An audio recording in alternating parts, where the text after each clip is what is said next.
Queen Elizabeth and Mary. Two sisters, two queens. At first glance, the daughters of Henry VIII could not be more different. The relationship between Elizabeth and Mary is a very difficult one to read. There's an enormous age gap, for one thing. Mary's childhood was steeped in the Catholic Church. Everything about her life was about religion. Elizabeth had a Protestant upbringing, so Mary seemed probably somewhat old-fashioned, diametrically opposed to her on issues of religion. Tudor society at the time of their rule was ill-equipped to accept a female sovereign. England was a patriarchal society. Women were believed to be ruled by their emotions rather than reason. They were very much the weaker sex. It was believed that they were incapable of ruling as effectively as men. One's reign was short, the other's long. One was Catholic, the other Protestant. One was allied to Spain, the other's greatest triumph came in defying them. There's no doubt that Elizabeth gets to learn from Mary's mistakes and borrow from her example. Elizabeth's decision not to marry is a pragmatic and calculated decision. She'd seen how wrong it can go with Mary as the kind of queen of spin before spin was invented. One of the things she was so successful at was erasing Mary's legacy. Many people forget the fact that actually, Mary was the first crowned Queen of England. One was reviled as Bloody Mary, the other was celebrated as Gloriana, the Virgin Queen. But more unites these half-sisters than many realize. Mary's family. Mary was born in Greenwich on the 18th of February, 1516. Her mother was Henry VIII's first wife, Catherine of Aragon. Catherine of Aragon was the aunt of the Holy Roman Emperor. She was a Spanish lady, deeply steeped in the Catholicism of Spain. Catherine had come from a family of very impressive women. Her mother, Isabella of Castile, was a real warrior figure and educated her children on the battlefield. She was very keen on educating all her children, male and female. Catherine of Aragon became one of the most educated and accomplished women in Europe. Mary's education. Although not the hoped-for son, Mary was a relief to her parents. They had been married almost 7 years, but a series of miscarriages and stillbirths had denied them heirs. Mary was proof they could have children. With Catherine just 30 and Henry even younger, there was still hope for a son. As a child, Mary was fair and ruddy-cheeked, just like her father. Henry loved children and doted on his daughter. She had the finest education a girl could expect at that time. Mary, as far as Henry was concerned, should be brought up to be a good wife. But Catherine of Aragon didn't want to settle for that. Mary was brought up by her mother to be a Spanish-speaking, Spanish-believing Spanish Catholic. Surrounded by attendants and the best tutors, she was brought up to dance, to sing, and she was extraordinarily accomplished. In 1525, Mary was sent to Ludlow as the de facto Princess of Wales. There, she received a formal education in Latin, Greek, and political strategy, the things needed to be a monarch. Mary believed she was just as intelligent as any man, and possessed both her father's intellect and her mother's religious conviction. A princess was a valuable commodity. Above all, her education prepared her to be a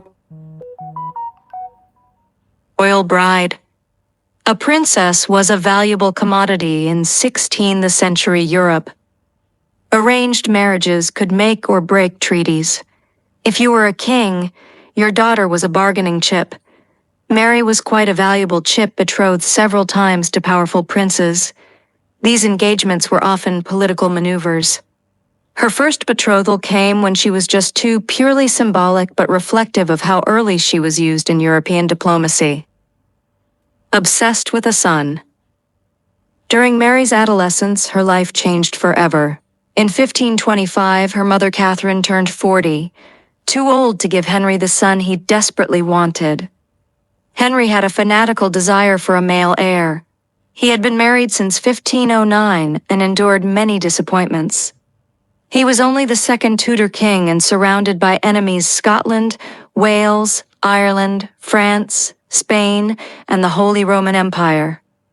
Everything depended on succession. Henry became so obsessed with having a son that nothing else mattered. He blamed the lack of a male heir on his marriage to Catherine, claiming it was cursed because she had been his brother's widow. He interpreted a verse in Leviticus as divine proof the marriage was invalid and demanded an annulment. Abandoned Mary's mother. Henry became infatuated with one of Catherine's ladies-in-waiting, Anne Boleyn. He fell in love and believed she would give him a son. He had to marry her, so Catherine had to go. After 20 years of marriage, Henry cast Catherine aside. Catherine refused to accept the annulment, and the Pope would not approve it. The conflict dragged on for nearly a decade. In 1531, Henry banned Mary from seeing her mother unless both supported the annulment. It was a cruel move against a daughter he once loved.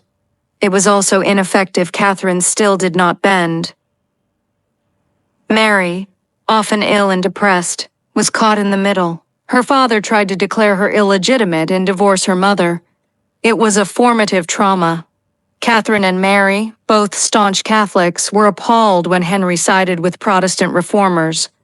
To get his annulment, Henry broke from the Roman Church, declared himself head of the Church of England, and in 1533 married Anne Boleyn. Mary, displaced. Anne Boleyn, already pregnant, was crowned queen. In September 1533, she gave birth not to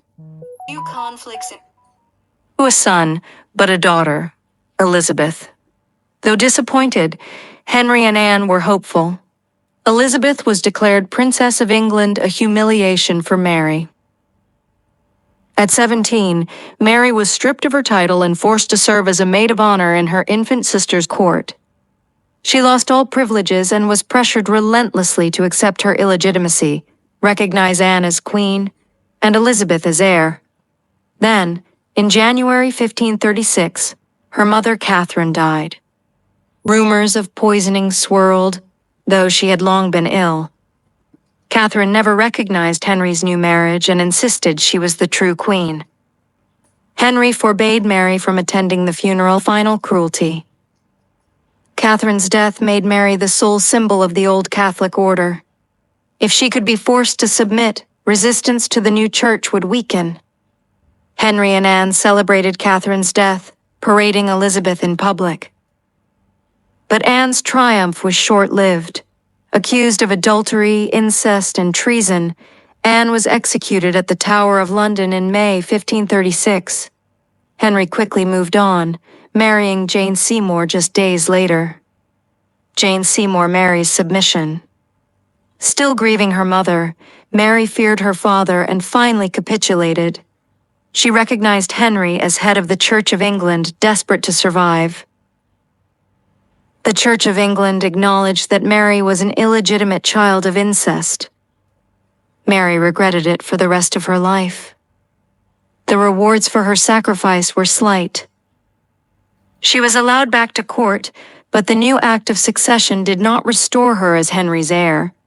Instead, it stripped her half-sister Elizabeth of her titles and status and made any child of Jane Seymour next in line to the throne. That child came in the autumn of 1537. Henry finally got what he had long craved, a son, Edward.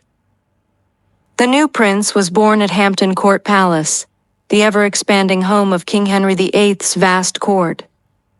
He was delighted, thrilled. Everything had been vindicated. And the two sisters? Forgotten. Irrelevant. They were members of the court, but Henry had no more interest in them. The whole court was about Edward. His birth was actually one of the best things that could happen to Elizabeth and Mary. It took the pressure off. Edward's birth became a source of unity for the two sisters. They already had their illegitimacy in common now. They had a brother. There was every expectation that neither sister would be queen. If there had been competitiveness between them, that surely would have dissolved. Elizabeth began receiving an education in her own household and would later join the household of her half-brother, receiving a much better education. Mary was invited back to court. She spent far more time there, especially with Jane Seymour. She became reacquainted with her father. Her fortunes took a massive upswing. Queen Jane died soon after Edward's birth.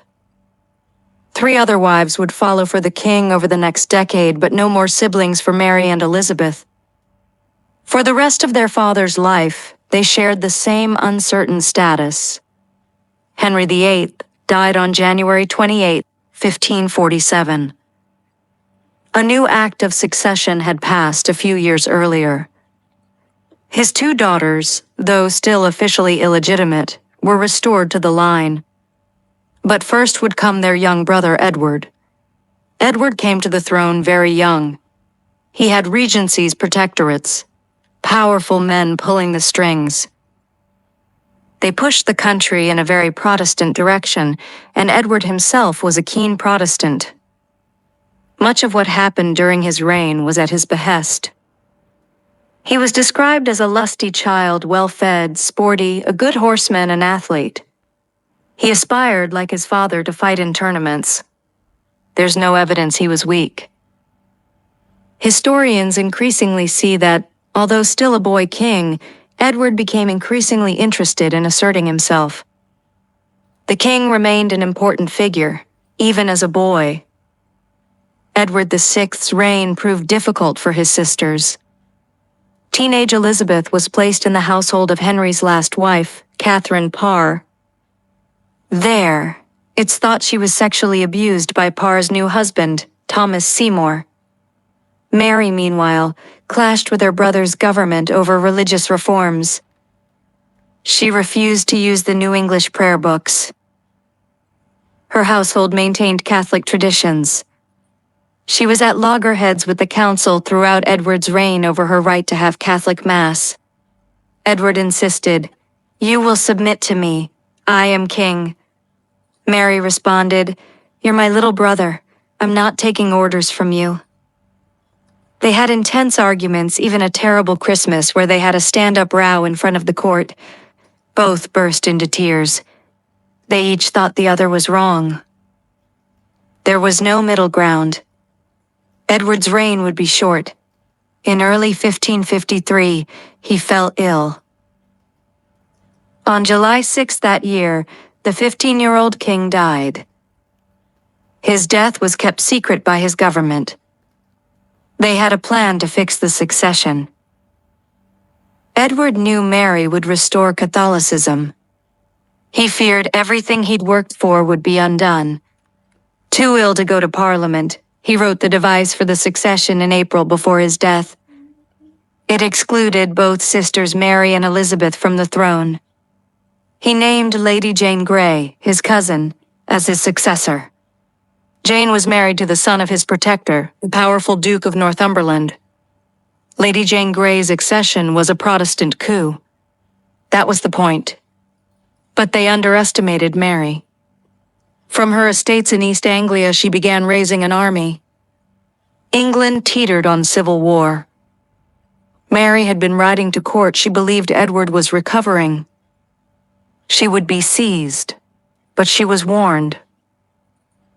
She turned around, rode into East Anglia, and began mustering troops.